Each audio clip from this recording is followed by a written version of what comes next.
Okay, let's jump straight into this.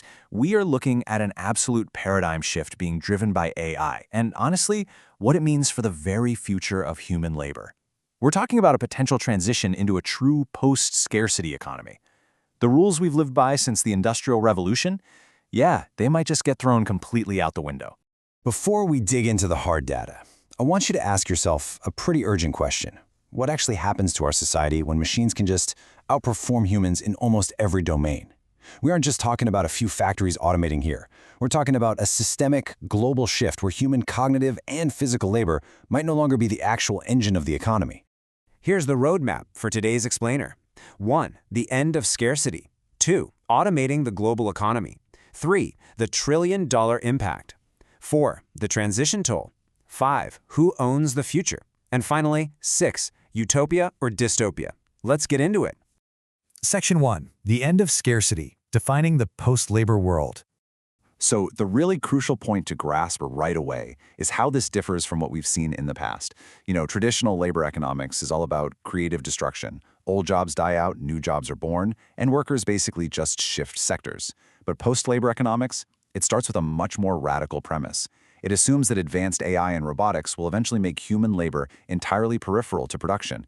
We are literally talking about human obsolescence in the economic machine, not just a temporary disruption. And this brings us right to exactly why AI creates post-scarcity economies. As economic theorist Jeremy Rifkin points out, when you combine highly autonomous AI with renewable energy and things like 3D printing, the marginal cost of producing just one more unit of a good or service, well, it plummets to near zero. Because you've essentially removed human labor from the equation, material abundance can literally become the default state of the world. Section 2. Automating the Global Economy. How AI replaces and augments us. Think of what's happening under the hood of the economy right now as a massive tug-of-war. On one side, you have these incredible, massive production gains driven by automation and innovation. But pulling hard in the other direction are the heavy negative externalities of disruption, the transition costs. It's this intense tension between unprecedented wealth creation and severe economic friction. To really understand the engine pulling us into this post-scarcity future, we can see AI working in 3 distinct sequential steps. First up is augmentation. AI tools act as complementary inputs, basically making software engineers or data analysts incredibly, ridiculously fast. Step 2 is substitution. Now, this is the scary one, where capital outright replaces human labor, completely altering the demand side for workers. And finally, innovation. AI doesn't just do our old tasks faster. It generates massive, entirely new product lines and business models that simply wouldn't be possible with human minds alone. Section 3. The trillion-dollar impact. Unprecedented economic growth. Just take a second and think about that number. McKinsey projects that AI-driven automation and innovation could add anywhere between $4.4 and $9 trillion to the global GDP by 2030. To put that into perspective, that represents a potential 11% increase in total global economic output. And it's primarily being driven by firms substituting expensive human labor with highly efficient AI capital. And the data from the Bank for International Settlements confirms this boom isn't some distant sci-fi dream. It is happening right now.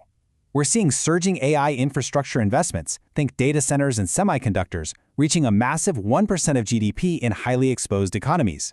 Plus, goods with high AI content are showing the absolute fastest export growth rates. But there is a catch. We're fast approaching a K-shaped trend here. The superstar firms that adopt AI early are poised to concentrate the profit pools, totally leaving the slow adopters in the dust. For some folks, this trajectory isn't just about the money, it's practically religious. Futurist Ray Kurzweil, for instance, views this exponential technological growth as a profoundly positive, almost spiritual undertaking. He argues that by freeing our thinking from its biological limitations, AI is going to unlock infinite intelligence and material abundance, essentially pushing us toward an ultimate state of complexity and beauty. Section 4. The Transition Toll. The catch to infinite abundance. Okay, so here is the massive catch. Remember that huge GDP boost we were just talking about? Well, McKinsey estimates that transition costs and negative externalities, specifically the costs of mass unemployment, retraining all those people, and the lost consumption when displaced workers inevitably stop spending, could reduce that gross impact by an eye-watering $7 trillion. The sheer friction of replacing humans with machines is staggeringly expensive. Furthermore, we have to look at the physical reality of our planet. Economists Matsuyama and Chen warn of what they term conditional post-scarcity. What this means is that while digital goods and AI labor might become infinite and practically free, we are still completely bound by physical constraints on Earth. You still need vast amounts of energy to run those massive data centers. You need land to build them on, and we have to manage the environmental impacts of all this physical hardware. So scarcity doesn't entirely vanish. It just sort of shifts over to physical resources. And all of this creates a major headache for central banks today. As the Bank for International Settlements points out, AI is simultaneously boosting aggregate demand through all those massive infrastructure investments and expanding supply through wild productivity gains. This totally blurs the cyclical signals central banks normally rely on. It makes it incredibly difficult to calibrate monetary policy, inflation, and interest rates while we're right in the middle of this transition. Section 5. Who owns the future? 3 societal scenarios. The academic literature presents 2 radically different hypotheses for how this all shakes out. On one side, libertarian scenarios suggest that if human labor becomes worthless, well, land and property become absolutely everything. Landowners might just rent their property to superintelligent robots and collect endless annuities. On the exact opposite side of the spectrum, researchers suggest AI could actually realize the goals of communism. The thinking goes, if open-source AI and 3D printing make everything abundantly available, the means of production are everywhere, which naturally erodes the whole need for private ownership. MIT physicist Max Tegmark proposes a third, pretty fascinating scenario: the benevolent dictator, or nanny AI. In this outcome, a superintelligent AI takes over, but acts purely for human benefit. Recognizing that humans value different things, it literally divides Earth into specific sectors, from knowledge to hedonism to wildlife, eliminating disease and poverty entirely across the board. Sounds a bit sci-fi, right? While on the flip side, Oxford philosopher Nick Bostrom warns of a truly terrifying dystopia if extreme AI efficiency is implemented without human-centric values. If a superintelligence views humans as just a waste of resources or subjects us to endless, perfectly optimized labor without any property rights, we could end up in a literal waking nightmare. It's a really stark reminder that alignment with human well-being is absolutely not guaranteed. Section 6. Utopia or Dystopia, Navigating the Final Shift. The reality of the situation is that our path to either utopia or dystopia relies entirely on choices we are making right now. Economic modeling shows that success depends critically on the pace of automation versus how incredibly fast we can adapt.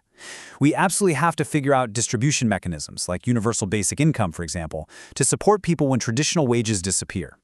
We have to guard against the danger of a few superstar tech firms owning all the AI capital. And we have to figure out how to maintain democratic control when algorithms are the ones governing our resource distribution.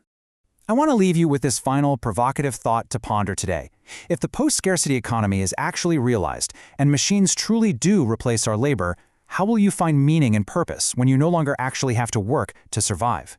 It's the ultimate question waiting for us at the end of the AI paradigm shift. Thanks for joining me on this explainer, and keep questioning the future.